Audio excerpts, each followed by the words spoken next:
राजस्थान के एक छोटे से गांव पलासीपुर की मिट्टी हमेशा से रहस्यों से भरी रही है। यहाँ की रातें अक्सर कुछ कह जाती थीं, पर समझने वाला कोई नहीं होता था।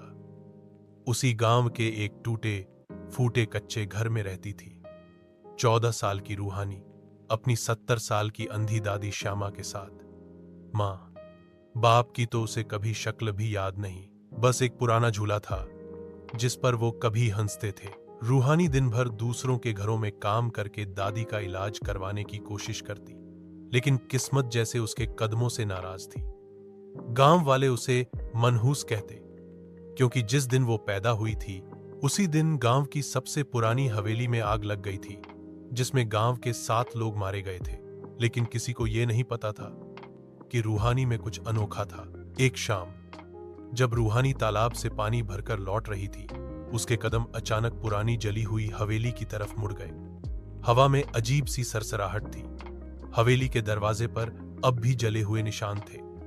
जैसे ही उसने दरवाजा खोला, एक कांच की खिड़की उसके सामने चमकने लगी, और जैसे ही उसने उस खिड़की को छुआ, पूरा वातावरण बदल गया।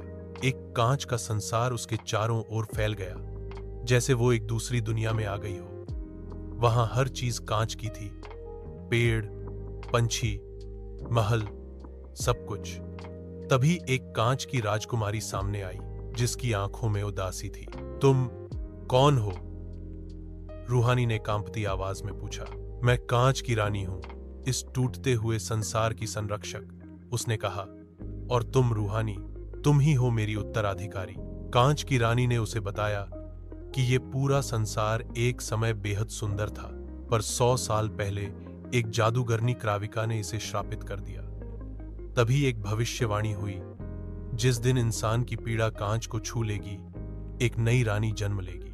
रूहानी को यकीन नहीं हुआ। मैं रानी? मैं तो बस एक गरीब लड़की हूं। नहीं, रानी मुस्कुराई।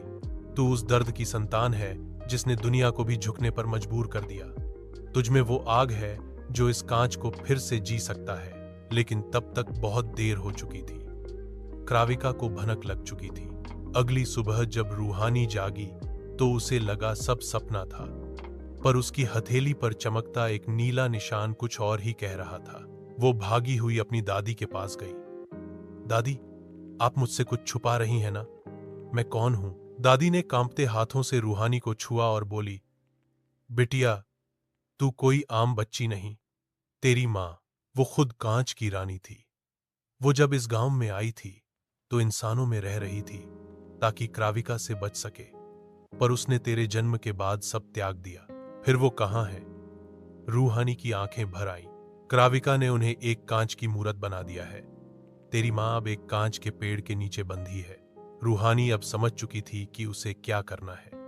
उस रात जब गांव सोया हुआ था, वो फिर से हवेली गई और उसी खिड़की को छूकर कांच की दुनिया में प्रवेश कर गई। वहां उसे 3 अन्य रक्षक मिले, वायुपुत्र आयन, जल कन्या नेरी और अग्नि योद्धा रागन। तीनों कभी रानी की सेना का हिस्सा थे, लेकिन अब बिखरे हुए थे। रूहानी ने उन्हें इकट्ठा किया। अब समय है क्राविका का सामना करने का। मैं अपनी मां को बचाकर रहूंगी, रागन ने हंसते हुए कहा। तू बहुत छोटी है, लेकिन हिम्मत बड़ी है, आयन बोला। कांच की दुनिया के पश्चिम में एक काला महल था, क्राविका का अड्डा। वहां जाने का रास्ता बहुत कठिन था। रास्ते में वो चारों कई जालों से गुजरे चीखते शीशे, दर्पण का